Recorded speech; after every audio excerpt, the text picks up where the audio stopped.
Why is Yeah. it overrated? You know what I mean? You're going to pay anyone as one way or another to treat you. 1/100 XL is some kind of fundamental habit.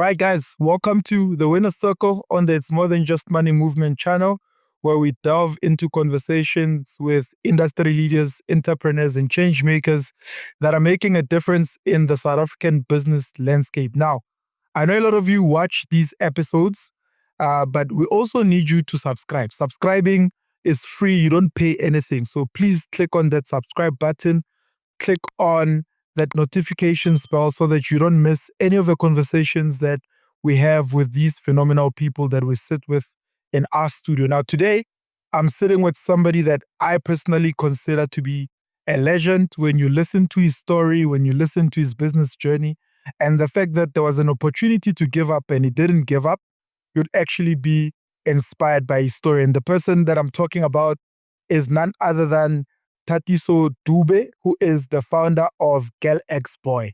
You know, before knew about your brand name, I used to ask myself, Galaxy Boy, I used to call it Galaxy Boy. Yeah. Where is this Galaxy Boy brand coming from? And because that brand, if I'm being honest, it's got a bit of an international appeal. Sure. And it looked very expensive. I thought maybe, because I had not checked it out, I thought maybe this brand is for celebrities. Yeah. But before we get into it, thanks for making time for us to sit and have this conversation. It took a while, man. I think it took more than 7 months. I've been talking with Travis back and forth every month looking for you. He tells me you're a very busy man, which is good. That's what's required in business. Sure. Good to have you here, my brother. I'm so inspired by your journey. So a lot of people, when they hear stories like yours, né? They focus more on the glory rather than the story. Sure.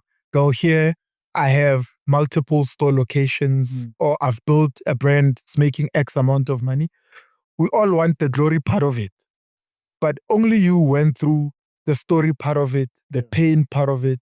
And I'm more interested in the story part more than the glory, because I think that's what actually builds other people when they listen to it. But where does your story start? In your opinion, where do you think it actually started for Galxboy? I think maybe, well, the brand I started in, I was 18 years old in matric. Yeah. Yabo. But if we go back, I think maybe I just developed a love for fashion through my mom. So my mom used to dress me up, and I never used to know why I have to dress up and look good, etc. Then when I got older, I realized, okay, this is how the world works. You know, people actually use clothes to express themselves and to display themselves in public. So from there, I fell in love with fashion. Did my research, you know, what is fashion, where it comes from, etc. Then I think, 2008, I was in matric, 18 years old. I had a group of friends of mine. So we called ourselves like the Cheese Boy at school. Cheese Boy. Yeah. Oh, but you're a cheese boy already, car no already copy. Yeah. Well, so I decided to print a T-shirt for the crew. So we used to wear it on casual day, etc. So once we print those T-shirts, we wore them. Then the rest of the school wanted them, so I decided to start selling them. I think I sold a T-shirt for like 250 or something. Were you guys popular? Yeah, a bit popular at school. Right. So yeah, to make the T-shirt was about $60. So I used to save up my lunch money for 3 days so I can buy one T-shirt, sell it, go back, make more, etc. But obviously at that time I didn't have any like business, knowledge. So all that money we made, we just spent it on whatever. Understand? So fast forward, I'm done with matric. I go to university. I went to tax. Actually, I wanted to study sound engineering because I was also a DJ during my matric year and grade 11, grade 12, grade 11, I was a DJ. So I told my dad, What's one name? What did yeah, so I told my dad I want to be a music producer. And he said, I know you're crazy. Just do something with accounting or whatever. So I decided to do internal audit at tax. So I was good at accounting and math. So it was something I could do. Not necessarily what I wanted to do, but it was something I could do. So I went to University of Pretoria, started studying internal audit. I did it for, I don't know, 2 years, 3 years. But anyway, I'm actually skipping parts of the story. It's been a long journey. So during my matric year, my dad moved me to Centurion to stay with him. Just to be you were not staying with both your mom and dad? Yeah. I think my parents divorced when I was in primary school or something. Sure. So my dad moved to Centurion. So I was in Mamelodi for the most part of my high school career. Then grade 12, he moved me to Centurion just to like focus and away from, my friends, etc. So I went to, Centurion. I stayed with him. So obviously, person like me, I'm making friends all over the place. So I met this other guy called Kotso in Centurion. He was like a rapper. He was friends with Anati. You know Anati? Anati the rapper? Yeah, Anati the rapper producer. Sure. So he introduced me to Anati. Anati was like 16 at that time. Me, I was 18. Introduced me to Anati. We became really close friends. Basically, Anati showed me the other side of the world. So out of South Africa, he showed me the internet, introduced me to brands like Louis Vuitton, your babes, go to like the internet. Because he was wearing them at the time? Yeah. Okay. So he introduced me to all these things, like the internet as we know it. So from there, what do you mean the internet as you know it? Like, I'm from Mamelodi, so I don't have access to internet on a daily. So you basically didn't know what was happening outside of South Africa. So you were a bit close-minded? Yeah. Like Kasi minds. Yeah, basically. All you know is Kasi at the Yeah, but only I didn't know people could make careers of clothing. I didn't know that black people were allowed to make their own clothing brands. So stuff like that. So once he introduced me to the internet, I learned a lot of things. I learned about brands I didn't know, like Bape, your Louis Vuittons, etc.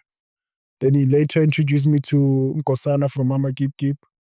I remember Mama Keep Keep, yeah. Yeah, so Nkosana, obviously, when I was doing the Cheeseboy t-shirt, I wasn't starting a brand. It was just a t-shirt for... We're just selling like clothes. Yeah, on top. Sure. So when I met Nkosana from Mama Keep Keep through Anati, I was like, yeah, man, can't there are black people who own clothing brands? How old was Nkosana then? I'm not sure. You guys were 18, 16? Nkosana was a bit older. Like older. Yeah, maybe he was in his late 20s or something. Okay. So I'm like, yeah, man, there are black people who own their own brands. I'm like, even me, I can make my own. Sure. So from there, I did more research into clothing brands, registering trademarks, etc. Then I started designing while I was in varsity, obviously, doing the accounting, etc. I was researching. I was always at Anati's house. My mom used to complain, why are you always at this guy's house singing? What is Prince saying? Like, no, we're just chilling. Go every weekend when it's Friday. Yeah, I went to Anati's. What were you guys doing there? No, obviously Anati was a producer back then. Yes. Producing for El Tido, all these big names. I was just sitting in the studio, just watching everything, just hanging out, obviously. Also, using his laptop to search the internet. I don't have no laptops, no computers of my own. Sure. So yeah. Access. Yeah, access. So he was giving me access to everything. I was learning a lot from him, even if he was younger than me. So yeah, that went on a few years later. I think 2012, I decided to drop out of school. You doing what year now? Second year? I did internal audit for 2 years. I dropped it. I started retail management. I did it for 2 years. Then 2012 came. I'm like, you know what? This environment is not for me. It's depressing me a bit. And so, it wasn't depressing. yeah, it was depressing because, like, you know, you're doing something you don't want to do and you are in a place, like, with no motivation, etc. Sure. So I decided, no, I told my parents, please give me 1 year.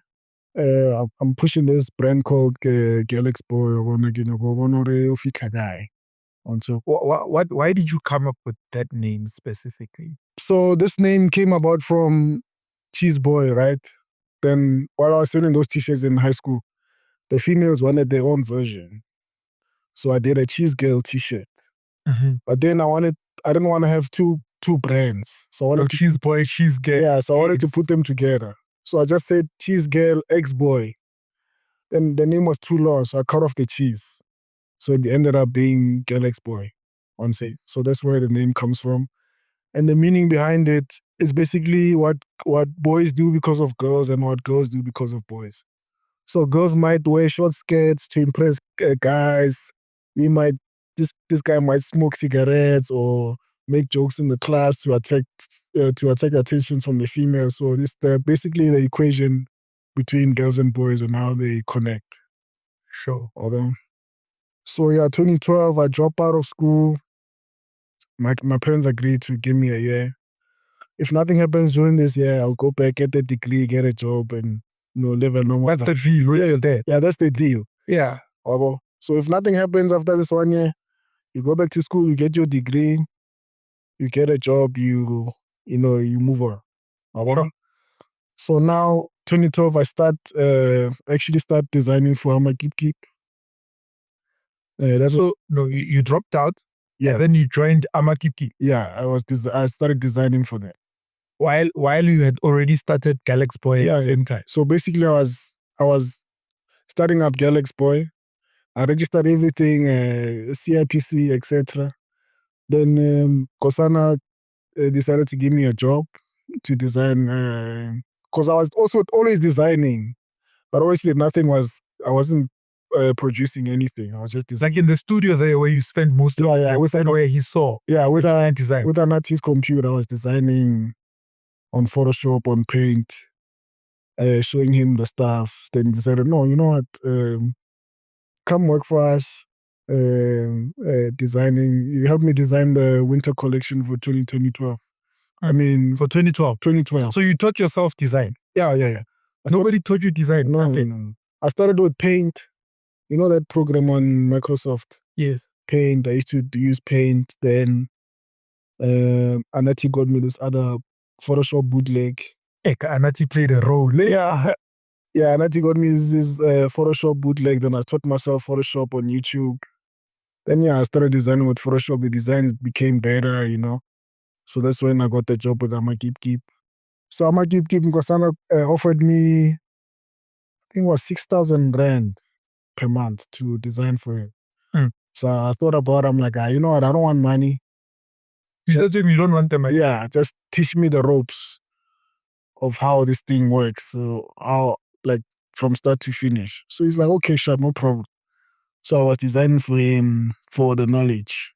So he basically, Nkosana taught me everything about what I do right now. If it wasn't for him, I wouldn't be here visible. But what made you decide to do it that way? A lot of people, especially youngsters, if you say here's money, they'll opt for the money. Sure. For you, what mindset or mind frame were you in when you decided, I don't want money now, I want you to teach me the ropes of doing business? Because basically you knew how to design, which you taught yourself. So now you were saying, although I know how to design, I don't know how to run a business. Sure. So I want to learn the business side of things. Yeah. And I'll offer my skills of design. Sure. For free. Yeah. That's a revolutionary stuff, man. Where did you learn that stuff? You were away from Mami Lodi? Yeah, I mean, at that point, I wouldn't say I needed money. You know what I mean? My parents used to give me money. I wouldn't say I needed like money to eat or whatever. Eat, or you know what I mean, or to give my mother. I think obviously the stories are different. Some people have taken the money to take care of home, etc. Sure. But I was in a position where I didn't need to do that. And I also saw an opportunity to say, I mean, what am I going to do with this money? Why don't I get knowledge from this guy so I can be like him or, do more than him? So that's when I decided, no, let me, because he used to produce in China. So I'm like, how am I going to get to China? Fine, I get the money, those 6,000s, and now when I get to China, what am I going to do? Where am I going to go? So that's when I decided, no, let me get this information from this guy, from Kosana. Then after we're done, I'll push on my own. So that year, yeah, I worked for him. He showed me everything. Then all of a sudden, I think it was June or July or before. He said, oh, I'm going to China. I'm going to make the designs you made for us, etc. I'm like, You're going to print the design, yeah, the designs you made. yeah. So like The June collection. sure. So I'm like, can I come with you? I was like, okay, well, just organize 10,000 for the flight. Then the rest I'll take care of. Yeah, rent to my. In 2012, it was a lot. Yeah, I rent to my dad. I'm like, yo, When you're dead, yeah, and sure, I need 10,000 for the flight. I want to go to China. But there's like, okay, no problem. Here's money. He booked the flight. Then we off to China. I think we were also with the Les when we went to China. The less. Yeah. He's a singer as well. Yeah, right as a rapper. He was actually shooting a music video there. Back in the days, I'm a Gip used to shoot a lot of music videos for rappers. So basically, they would find the music video, then they'll plug in their t-shirts. The t-shirts, yeah. So we flew to China, shooting the music video. When I got to China, my eyes were wide open. Like, hey, where do we go? How old are you at that point? I think I was 21 or 22. Yeah, 22. Flew to China, my eyes are open. I'm looking at everything, every street, every corner we turn. I'm recording with my brain, like, yo, we go here. So we go to the factories, we produce the stuff. Then at that time, I already have my designs, my own Galxboy. Apart from the ones we're doing for Amakip. So I have them on my laptop. I'm hoping maybe, I can do something. Maybe went with them to China. Yeah, maybe I can. I have them in my laptop. So I'm hoping maybe Nkosana will give me opportunity to make samples. But I'm quiet, you know what I mean? You don't say. Yeah, I'm just there, watching. He's doing his thing. Then last minute, before, I think a day before we leave, he's like, don't you want to do your samples? I'm like, Nice. Open, Sator. I send those. Yeah, like the opportunity I was waiting. Yeah, I send. But what made you keep quiet? That's also quite interesting. No, Askiri, when someone takes you somewhere, you don't wanna. I want you go park, but already low. You just Askiri me. I've done my part. I've designed. There, I'm there to learn. I don't wanna disturb loads of art. Why is that important? Because I feel that part, and it will continue. Sure. I feel that's the part a lot of people fail to recognize about the mentor-mentee relationship. Sure. That you don't get into a space your mentor is introducing you to, and then now want to do your own thing without following, Sure. we'll say, protocol. Yeah. In a way. So it seems like you already understood that. Sure. Until the opportunity comes. But the opportunity also might not have come. Yeah. Because if he decided, let's go home, Sure. you would have missed it. Yeah. So yeah, I'm thinking maybe obviously when you go into people's spaces, you must just respect them. You know what I mean? Because they don't bring people every time. This is a once in a lifetime opportunity. So you have to relax and wait your turn, basically. So obviously, I believe in God and I'm faithful already. When your time comes, your time will come. Just be prepared. So I was there prepared with my designs, just waiting for my time. Then it happened. He said, hey, do you have your stuff? Let's give them to these guys. They'll make your samples, etc. So imagine if I wasn't prepared. I was like, I left my laptop at home. My laptop. So I went there prepared and patient. You have to be prepared and patient. with whatever you're doing. So yeah, I was there.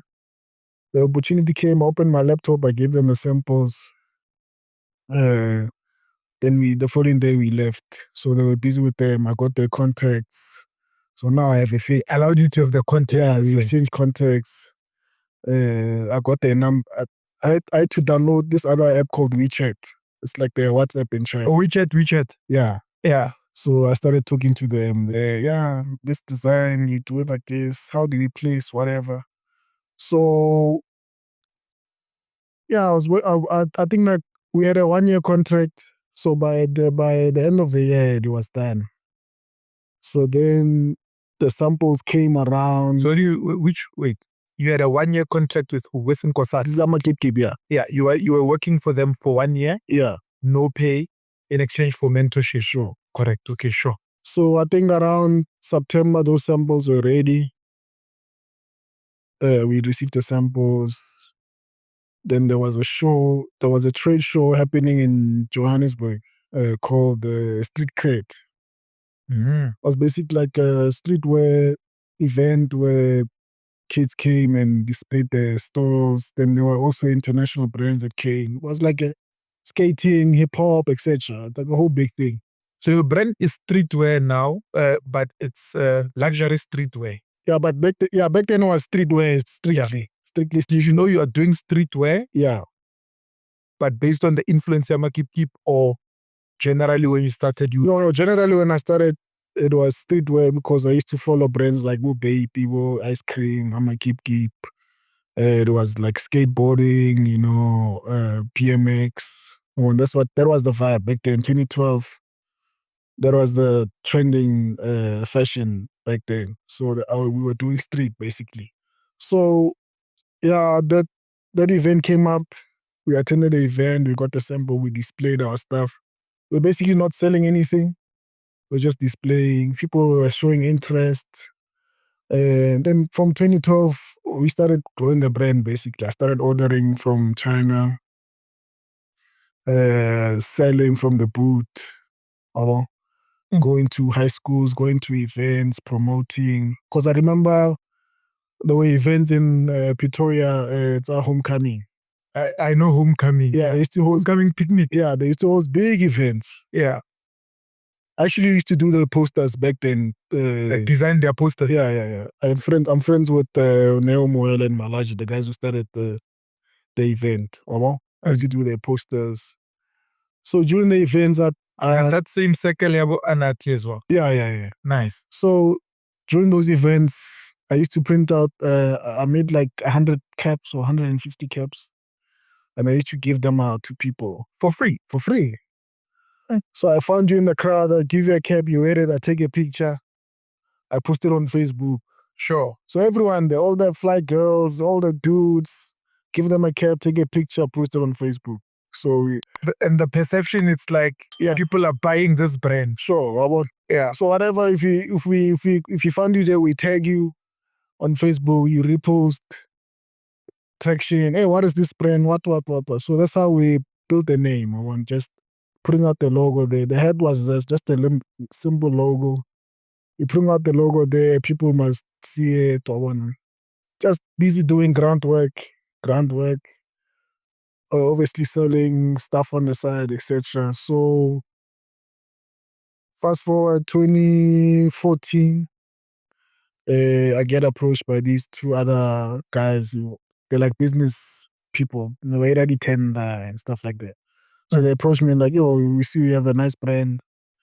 How do they find you? Do they see the work online or what? Yeah, they also used to attend these events. Or homecoming. So they knew, there's this brand, etc. So they approached me.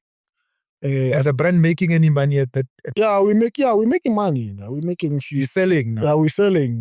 We're buying stock. We're managing the money properly. Maybe we were doing around maybe 100,000, 50,000, somewhere there. Those numbers.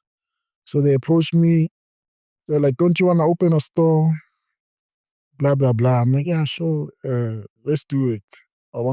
They want to offer the funding. Yeah, to open the store. So we create a joint venture.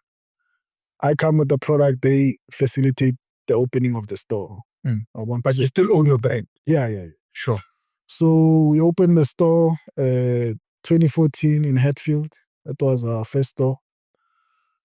The store is doing well. First day we did like 900,000 or something like that. On the first day. Yeah. Nice. So we're pushing first year, second year. But thing is, obviously these guys are businessmen, you know, they've never been into retail. They've never sold clothes. It's all about just putting money and They want their return, basically. I understand. So we're working. So now it's becoming, there's a lot of arguments are happening. Yeah, hey, why don't you make this thing like that? Why don't you? They want to contribute to design. Yeah, now they're interfering with the design. Sure. So I'm like, ish, you know what? This thing is not gonna work. So basically things go sour and eventually it affects the store. Because obviously me, I'm young. I'm like, I ain't like, you know what? Aksaneta. Yeah, aksaneta only did any. I'm just being a young, hot-headed guy. Yeah. So eventually the store closed 2017. And you've been running it for 3 years. Yeah. 2017, the shop closes. Obviously, the partnership ended. So now, thing is, obviously, that store was the main thing now. So now it closes down. It means Galxboy is over. Oh, you're saying the store was the main thing? Yeah, from a branding perspective. Yeah, the store became the main thing. Superseding the brand. Sure. So when the store closed, that means Galxboy is over. So now, obviously, Galxboy. Is that how you felt? Yeah, I mean, at that point, Galxboy was me. Yeah. So obviously, when things close down, everything is like, hey, what? So let me get something, ne? So when you had the store, Yeah, you had stopped doing the events. no, we But you used to do the events. actually when the store was open, we actually developed our own event, Right. called Fuck VIP. A fuck VIP. Yeah. Okay. We created our own event called Fuck VIP. I think we started same year we opened the store, we started an event called Fuck VIP. Yeah, it started as a house party. And house party, it was packed. Then we moved to a different venue. I think we did about 1, 2, 3, maybe 6 events. Sure. During that time the store was open. During those 3 years. Right. The event, I think the biggest crowd we attracted was about 6,000 people for that event. It was crazy. So I can imagine at that time, right? You've got the store, Yeah, you're gaining street cred, sure. you're gaining even business credibility. Sure. And I'm sure even part of your self-esteem is tied to than this stage. Sure. People know you, you're walking, you're in different circles. Sure.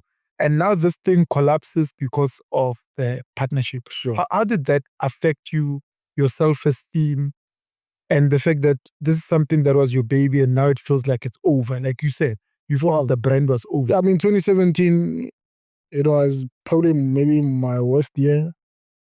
The store closed down, so everything stopped basically. The store closed down, everything stopped. The events, no? Yeah, everything. I couldn't do anything. So I basically went underground for like a good 2 years. What do you mean underground? Or underground as if you went to exile or something? Yeah, basically like disappeared from the scene.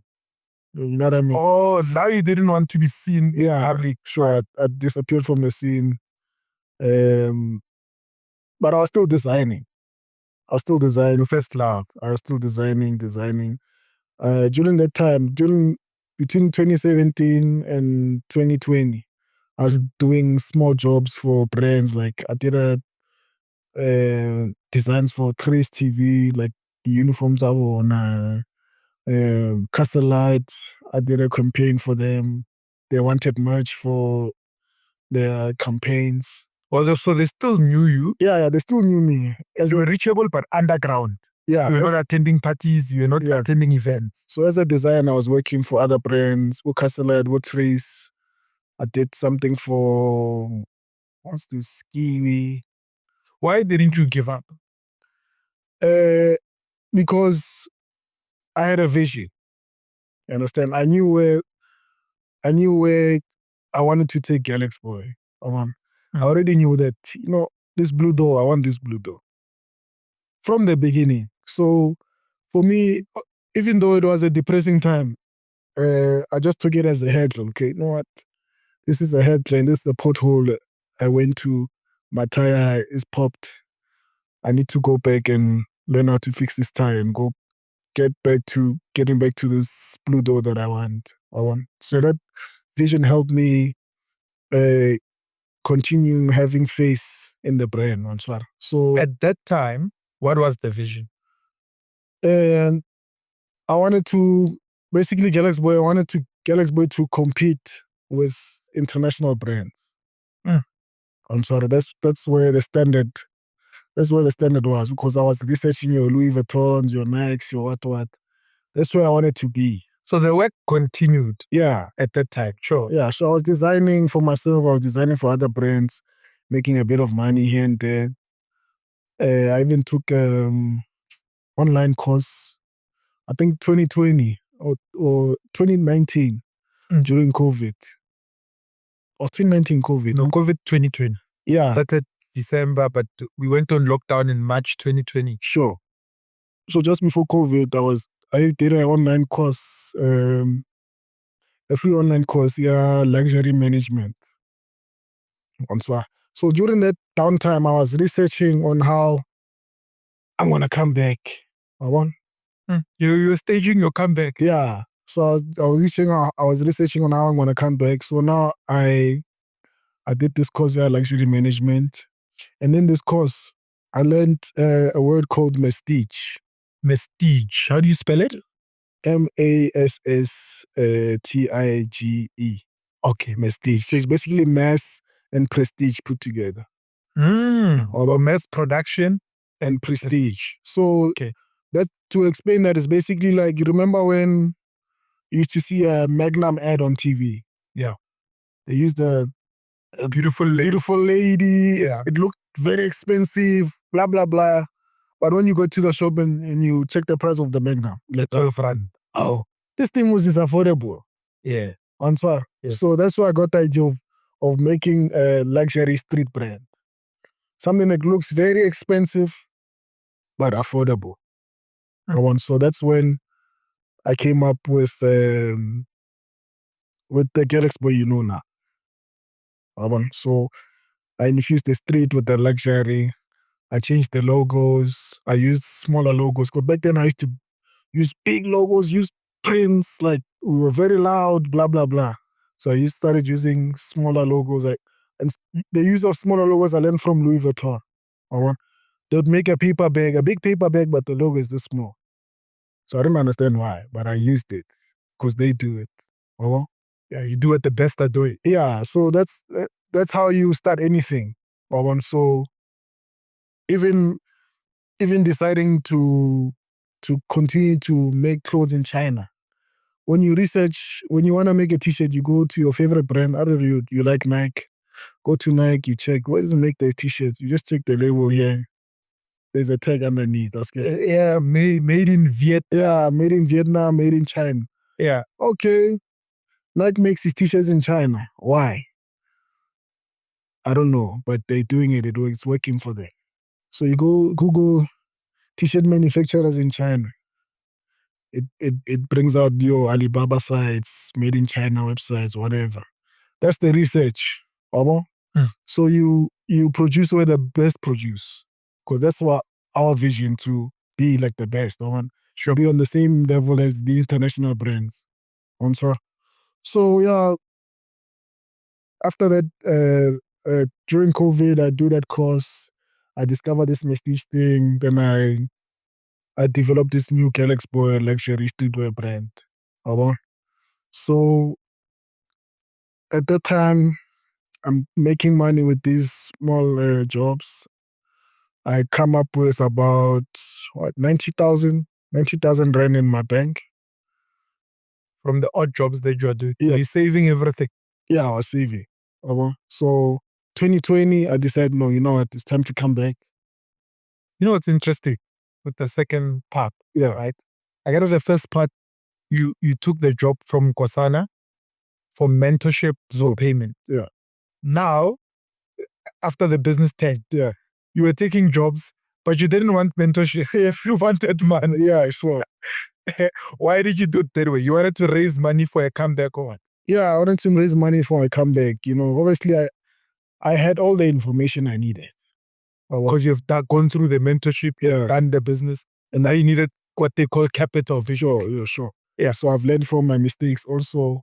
And also I didn't want to get money from people, because now You've bent your finger I out. ran my fingers with taking money from people, you know what I mean? So I wanted to do it on my own, you know, have my own money, do my own thing. Understand? Have control. Yeah, Have control. sure. So I saved up that 90K. I contact my supplier, hey, it's been a while, blah, blah, blah. I have 90,000. How many t-shirts can you give me? So the guy say, now maybe about, I think about 600 or 900 t-shirts. So I send them designs. Place the order. The t-shirts came. We developed a website, online store. It was COVID now, we were closed. We couldn't do much. So you storing these t-shirts at home? At home, in my bedroom. I have a picture of my bedroom. I placed all the t-shirts on the floor. Stacked. I'll send you the picture. So yeah, I'm storing those things at my house, in my bedroom. So we opened the online store. We started selling now. We're selling. The sales are going good. I develop sunglasses now. That's kind of, I've seen the vision now. I'm saying, okay, we need sunglasses. We do the So sunglasses. during COVID, I get they had that thing, yeah, essential workers on. Sure. You were still allowed to ship stuff. Yeah. Okay. Yeah, we're still allowed to ship. Online was continuing to. Yeah, online was pushing. Sure.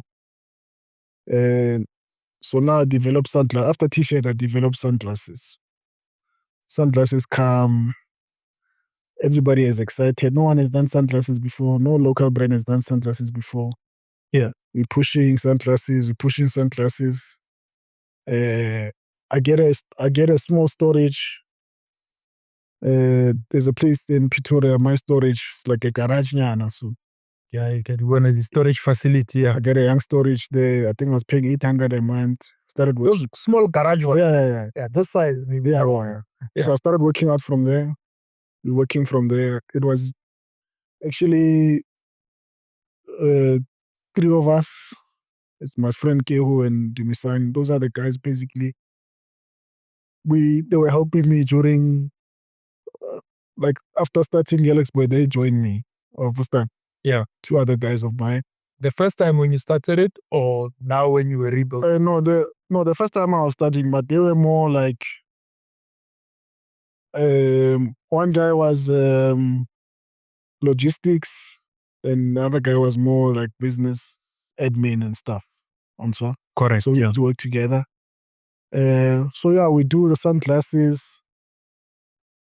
So the storage was an office.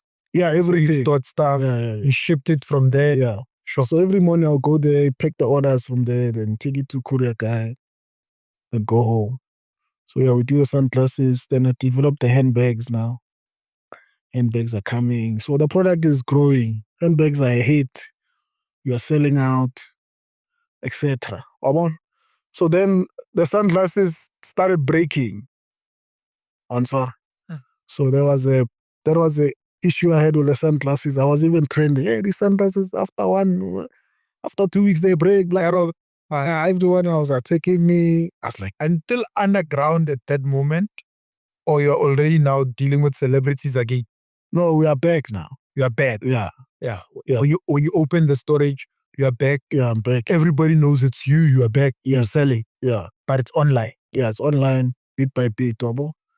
So yeah, I'm trending for sunglasses for breaking. Hey, I'm like, what am I gonna do? So I'm fighting with the manufacturer. Hey, these sunglasses, man, they're not quality. What? So The manufacturer tries to improve it. So I decided, no, you know what, let me look for a different manufacturer. So I get a different guy. They are better, but some of them are still breaking. So it's a developing product. So obviously the product is the first time I'm doing it. I didn't expect those type of reviews. So it's something I started focusing on to make the product better. I got a second manufacturer. It became better, but then I decided to get a third one. So the third one was one that actually has been working since. I want no complaints. And how are you overcoming these obstacles at that time? I mean, emotionally. You have to. For me, it was just you just have to push. You know what I mean? Someone is coming back with feedback. You don't take it badly. You don't see it as an attack. On first time, get information. When you get information, you use it, you research it, then you do better. So that's how I saw it. So obviously, you know how Twitter is, they attack you. Obviously, people are like, yo, dog, how are you coping? I'm like, dog, this is information I need to use and do better. You know what I mean? So that's what I did, and I used that information to do better. What year are we now? 2021. I get a small shop there by CoSpace. CoSpace? Where? Which one? In Pretoria. Sure. I think the rent was like 6,000 or whatever. Do a shop there. We're pushing. And now we're running now. And back in the retail. Yeah, online we have a small store in Pretoria. We're running. I think that year we get a call from Mainland Mall. Mainland Mall is like, yeah, we have a Mainland and what's this? Is a government? No, not a government company. PIC or something. Yeah. Yeah, PIC, they're running what do they call this? It's like an initiative for small businesses to open stores in big malls. So they. But where did you learn marketing? Because they were only noticing you because your marketing was good. What was the strategy then, and where did you learn it? I think for Galxboy, most of the marketing comes from the product. Can you explain that? What do you mean? We invest more in the product than actual marketing, like maybe celebrities and whatever.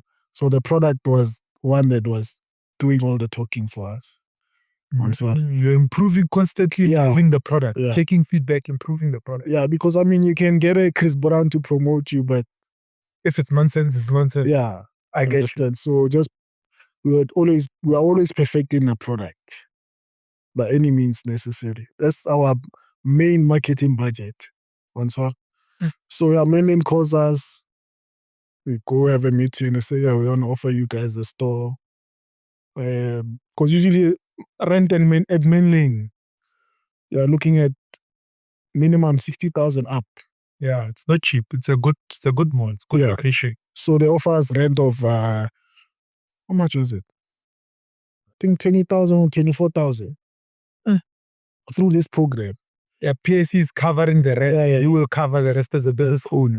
So yeah, they gave us a 1-year contract. So we built a store there. First year, sales out of the roof. We are booming.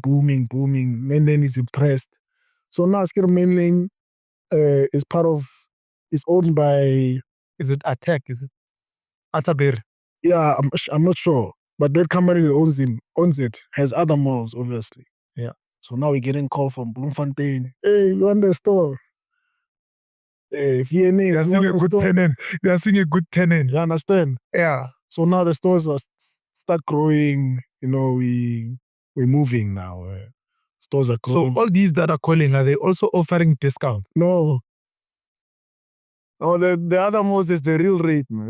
We have to play with the big boys, pay the big monies. Sure. So yeah, but we take it slowly, you know. Maybe after a year we open. Our next store was in Bloemfontein, Mimosa Mall. Then I don't know the sequence, but yeah, we started opening stores. Because how many stores do you guys have now? 8. 11. 11 stores. Yeah, 11 stores. You've even updated. Yeah. I last checked, it was 8. Yeah, now we have 11 stores. We're opening the 12th one in PE, actually next month in February. Nice. February 15, I think. And yeah, we have more stores coming this year. Maybe we want to open about 6 or 8 stores this year. But in all of that you're doing, Yeah.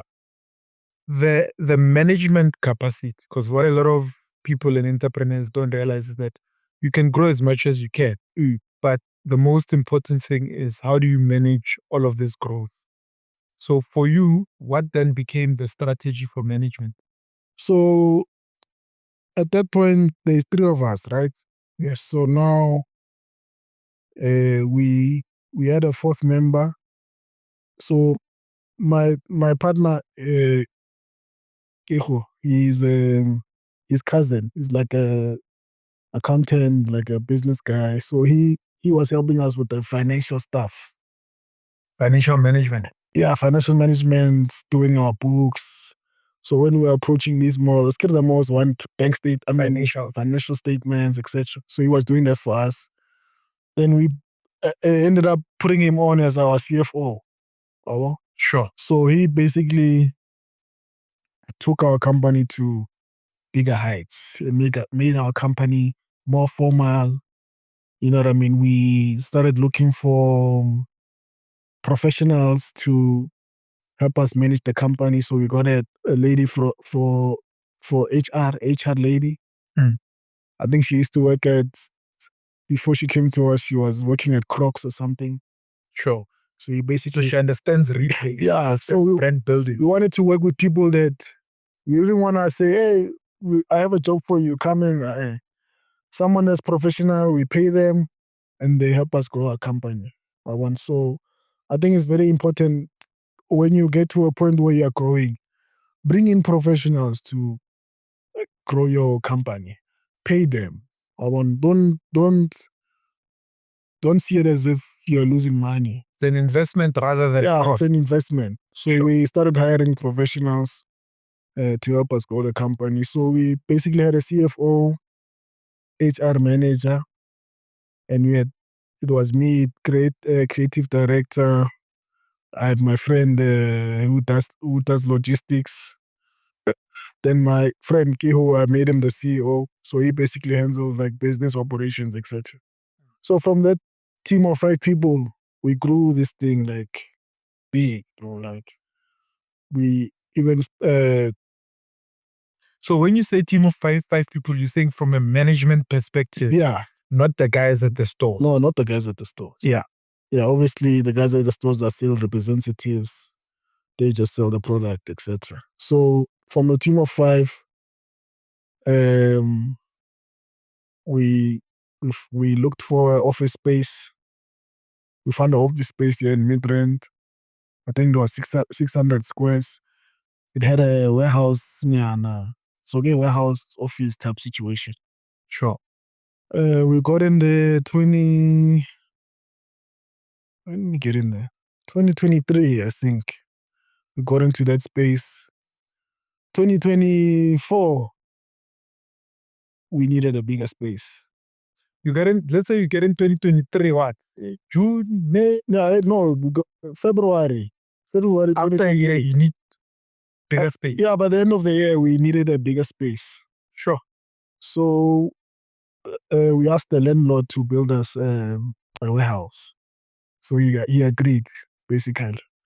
He built us a new warehouse, I think 2,000 squares.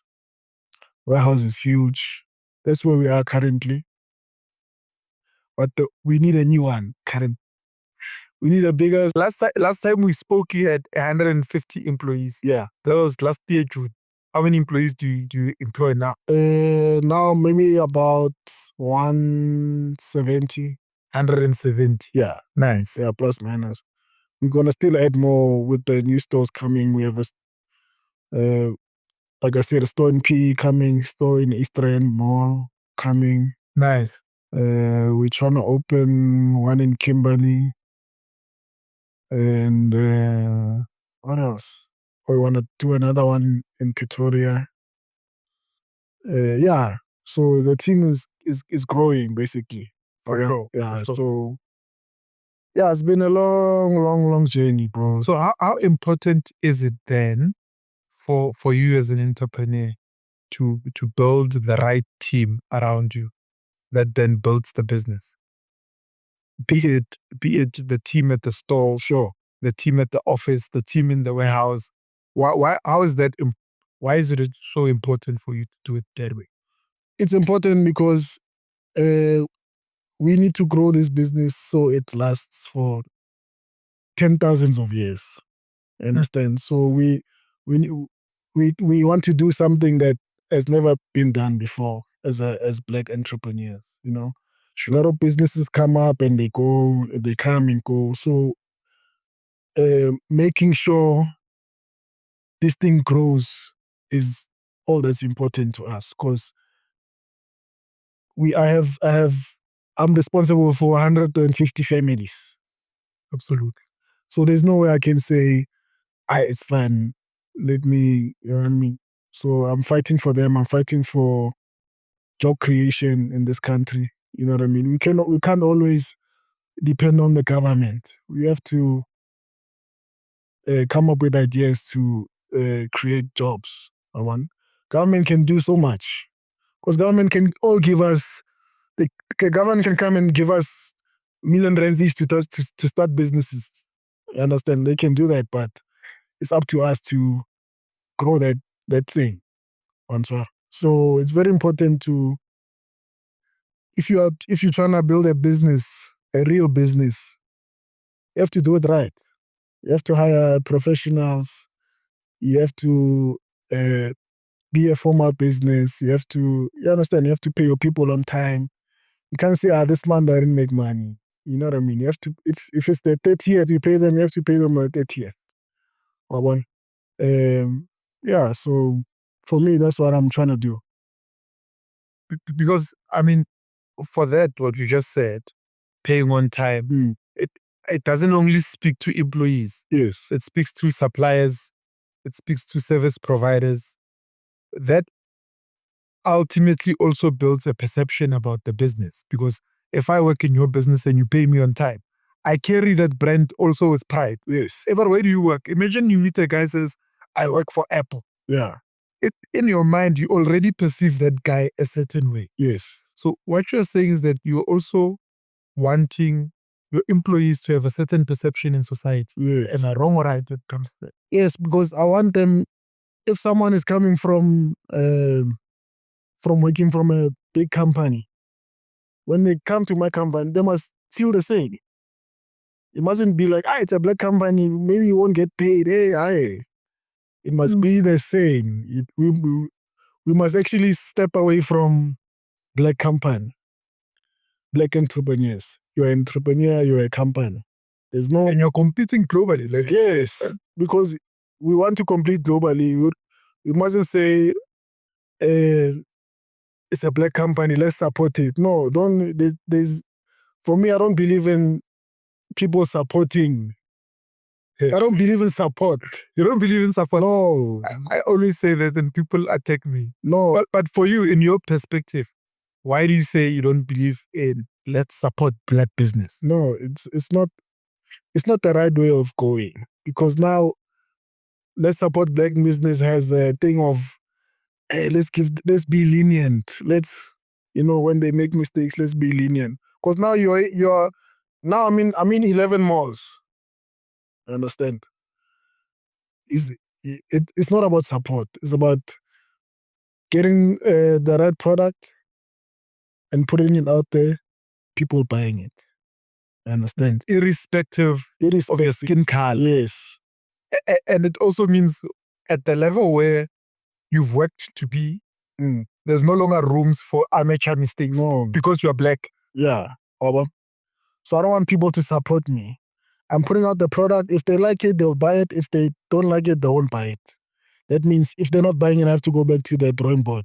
But others want transition from that mindset of small business, that mindset of black business, and transition into a business that's going to compete internationally? Because it seems for you, initially that was the vision. But what developed that mindset? Could you say that exposure that Anati gave you, the internet, seeing different brands from overseas? Yeah. Can you say that exposure is the one that gave you the desire to then say, I want to compete internationally, I'm not local? Yeah, because I mean, I saw that it's possible.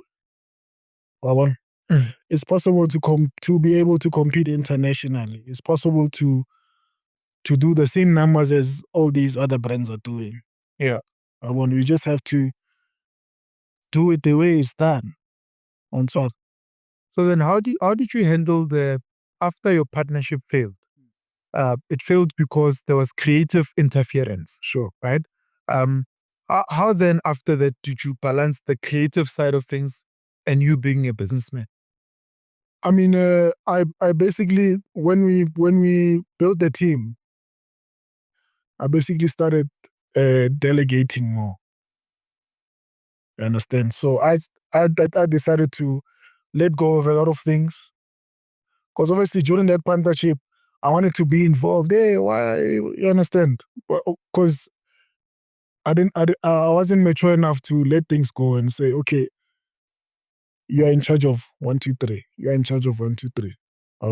Because now solely now what I do at Galxboy, I just design and make the product. I design and make the product. The rest, make sure it comes to South Africa, goes to the stores, it sells, blah, blah, blah. I know nothing. Right now, I can tell you, we might be hiring new people, I wouldn't know. But that's my HR's job. That's her job. I'm not involved. You understand? So even someone will come, hey, dog, I need a job. I can't do anything for you. You have to apply, HR will handle the rest. Understand? So for me, it's about delegating and trusting your people. That's how your company grows. Because if you try to do everything yourself, it's gonna be impossible. Yeah, delegation is a high level skill. Yeah, as much as this thing is my baby, you have to let it go, run, go to school, crèche, high school, varsity, on its own, and then its own things. So that begs this question, right? If you were to go back to being your younger self, Sure. with the experience that you now have, what piece of advice would you give that young 21-year-old Thatiso that's starting out, or that 18-year-old that's starting out? You know what? I feel like I wouldn't even give any advice. You wouldn't give any advice? No. The way things turned out is the way they were supposed to turn out. Because anyway, I give a lot of advice to young people, but they never take it. You understand? So do you feel like young people look at you and say, he's talking nonsense? Yeah, people need to learn things on their own. Sure. Unfortunately. But obviously I can guide you and say, hey, Joe, this is how you do it. But at the end of the day, you're the one who's going to take the decision. And what has been your proudest moment so far for Galxboy? There's a lot. I mean, I think for me is proudest moment is to be able to create jobs for young people. Understand? My whole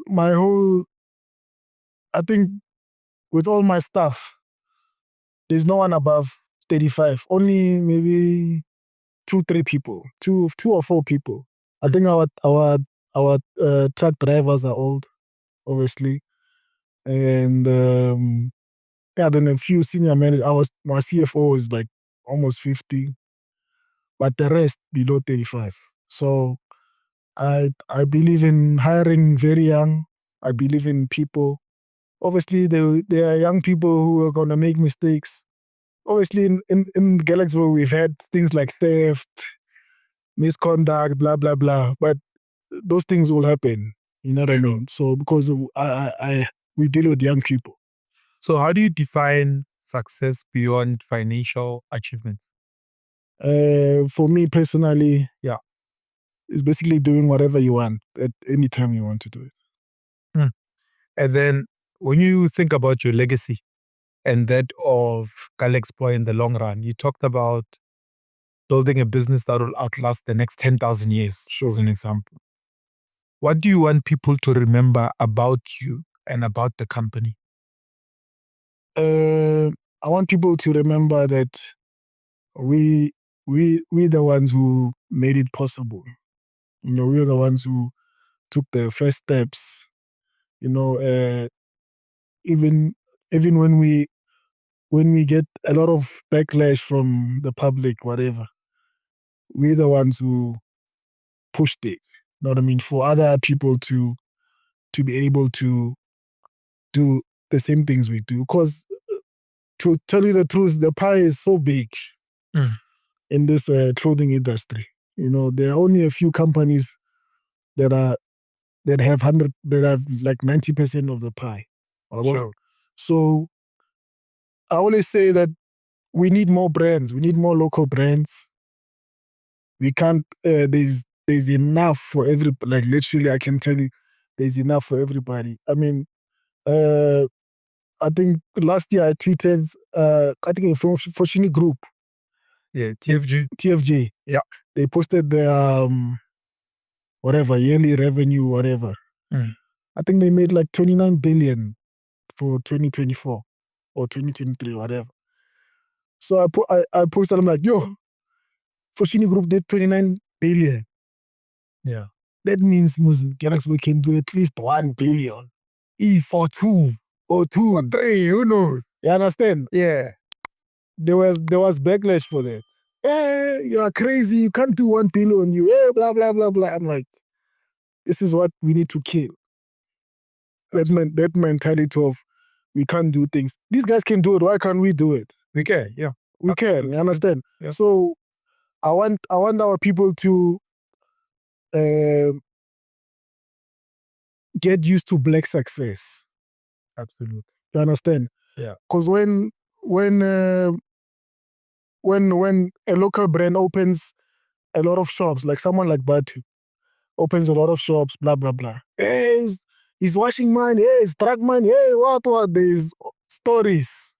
You understand? Yeah. But if TFG opens 29 shops in 5 days, it's normal business. Sure. Understand? So I want our people to let's get used to black success, guys. Like, not everything is crime. No, we are any honest living. We trying to change how people think. We're trying to change generations. We're trying to make these things normal. I'm opening a store next week. It must be normal. It mustn't be, wow, you know what I mean? This thing must be normal. So the next generation, when they think of starting a clothing brand, no one will say, I know I have. Like, oh, okay, sure. On time. Yeah. I want to do a podcast. Okay, no problem. Do it. You can buy mics there. It mustn't be like, Joe, I know I have. Why would you want to start a clothing brand? It won't work. Oh, it works. The white people are selling us clothes every day. Why won't it work if someone of my skin color starts it? So we need to get used to these things so they can happen regularly. So so people are not afraid to start these type of businesses. Absolutely. Yeah. So that's amazing. So two more questions and then we close. Sure. Right? One, you said you advise young people, they just don't take your advice. Sure. So what advice would you have for any young person that's listening, that's willing to turn their passion into a profit? What advice would you give them? I'd advise them to start as soon as possible. You understand? Start it while you're at home, you're not paying rent, you don't have kids, you don't have bills. Start it while you're young. Do as many mistakes as possible. Obviously, when you are young, you must have fun and do these things, blah blah blah, partying. Those things will not go anywhere. Fortunately, 10 years from now, there'll still be Moloko. 30 years from now, there'll still be Zanzu. There'll still be alcohol. Those things will be there. So as soon as you can do something, do it. Don't wait and say, "Ay, when you go china le majika, kukhoneng le ka nonsense." Oh, what's that? Yeah. So just when you want to do something, start it as soon as possible. Sure. And also put in the work, put in the 10,000 hours. If you want to be a photographer, shoot a picture every day. If you want to be a musician, make a song every day. Even if it's rubbish, by the end of the week, it will be better. As long as you're doing it every day. Like I said previously, the more you cook, the more you eat. Understand? Because if you don't cook, you'll never eat. Answer. So every day you need to cook until the recipe is clean, then you're eating forever for generations. There's people who've been cooking and they're eating for generations. Michael Jackson has been cooking, he's eating, now he's dead, he's still eating royalties. So yeah, the more you cook, the more you eat. Start as soon as you can. Once you get out the womb, if you have an idea, start on it. Sure. That's gold. Gold advice, man. Yeah. Any exciting projects or collaborations that we can look out for? Yeah, a few collaborations this year. I'm actually collaborating with a high fashion house. Yeah. A South African fashion house, high fashion, luxury, etc. What else? New products. I've got a new watch coming. Yeah. Is that it? Yeah. That looks like you're gonna see. We got a new watch coming this year. We're doing new jewelry. This is nice. How much this is? There's no price yet on this. There's no price yet. Yeah, but I think we'll be dropping in 2-3 months. Yeah. Yeah. It's proper. You designed. Yeah, it's designed this. That was the team, or was you specific? Yeah, I'm the only designer in Galxboy currently. Really? Yeah. You designed everything? Yes. Hey, that's incredible, man. Yeah. So how do you deal with counterfeit products? Are you facing that already? Yeah, there's a lot of counterfeits products, actually, like a lot. Like I think towards the end of last year, we saw a lot of counterfeit. But as like I told my team, let's just with these things happening, we need to continue moving forward. I mean, we're not the first guys to have counterfeits. Louis Vuitton has counterfeits, Gucci has counterfeits, Nike has counterfeits. Understand? So we just have to keep pushing, keep creating more, I guess now you'd say I feed more than 150 families. Yes. Yeah, we probably feed 1,000. Hey, you feed more than that. Yeah, I probably feed 1,000 families with these counterfeits. Sure. So yeah, I mean, as a brand, you just have to carry on, but you have to carry on pushing. Obviously, we've put things in place to counter these counterfeits, but obviously you can't capture all of them. Yeah. But we are doing something about it. Yeah. There's dozens of companies we've destroyed through our lawyers and whatever, etc. with these counterfeits. But obviously you can't catch all of them. There's loopholes, there's whatever. Yeah, so how are we dealing with them? Okay, we're dealing with them through the law. Then otherwise, the company is just moving forward, Yeah. There's not much you can do. On the description box, there is information on how you can purchase the book. It's More Than Just Money. You can also find it on our website, www.witnessmtaka.com, or it's morethanjustmoney.com. All the information is there available for you to purchase the book. By the way, we run this podcast because the book pays for all of it. We are not funded yet. So you purchasing the book is basically supporting the podcast and making it possible for us to have these quality conversations with these quality guests, and making it possible for other people out there to have access to these inspiring stories so that they too can start businesses. It's more than just money, guys. My brother, for me, thank you for coming to the podcast show and sharing your story. The reason why we need people like you, entrepreneurs of all race and color, sharing their stories, is to show other people that it's possible. Sure. especially generations that are coming after us. You know, with us, you and I, there have been people in front of us that paved the way. I mean, you tell the story of Nkosana, how he started Makip Keep and introduced you to the industry and showed you the ropes. Yeah. You coming here sitting and sharing your story. Someone might not start a fashion brand, but they might start another business that makes a difference in society. So personally, from myself and everybody else that's watching, I appreciate you and I appreciate your story. And I just want to personally thank you, you know, for believing in yourself, for believing in the brand, for believing in the vision, and for putting in the work. Yeah. I'm inspired. Your story is inspiring. It's the story that needs to be told over and over and over.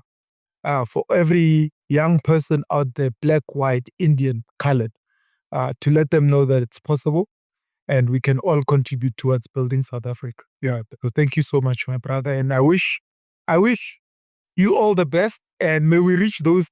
We'll be watching from heaven. Yeah. 10,000 years from today. Sure. And your brand will be influencing and making a difference in society. Yeah. So thank you so much, my brother. No problem, bro. Ke a leboga abuti. Hola.